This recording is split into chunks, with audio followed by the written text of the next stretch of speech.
इदं प्रजापतये धन्नमः।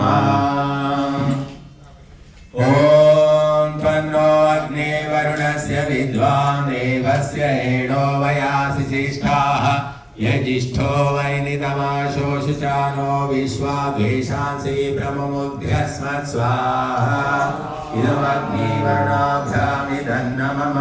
ॐ सत्वन्नो अग्ने अवमो भवति नेदिष्ठो अस्याउषसो व्युष्टौ अवयक्ष्मनो वरुणं गराणो वीहि वृडेकं स्वो नयेधि स्वाहा। इदमग्नि वरुणाभ्यामिदं नमः।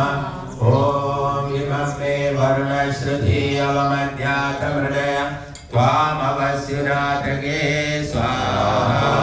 इदं वरुणाय इदं नमः।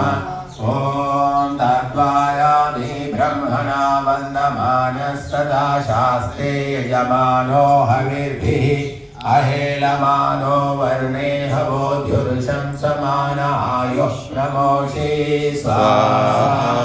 इदं वरुणाय इदं नमः।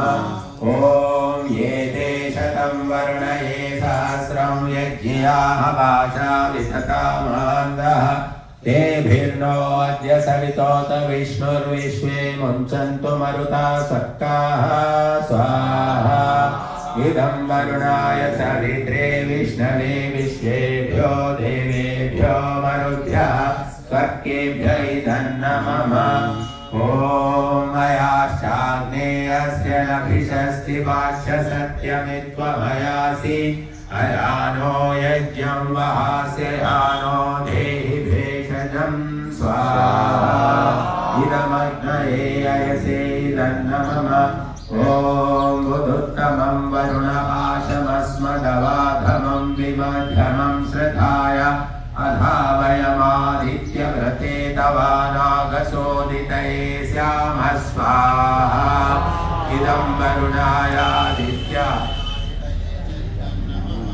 ॐ भवदन्नस्तमनसो सचेतसा वरेपसो मायज्ञं हिंसिष्टं मायज्ञपतिं जातवेदसो शिवो भवतमध्यनः स्वाहा। इदं जातवेदोभ्याम् इदं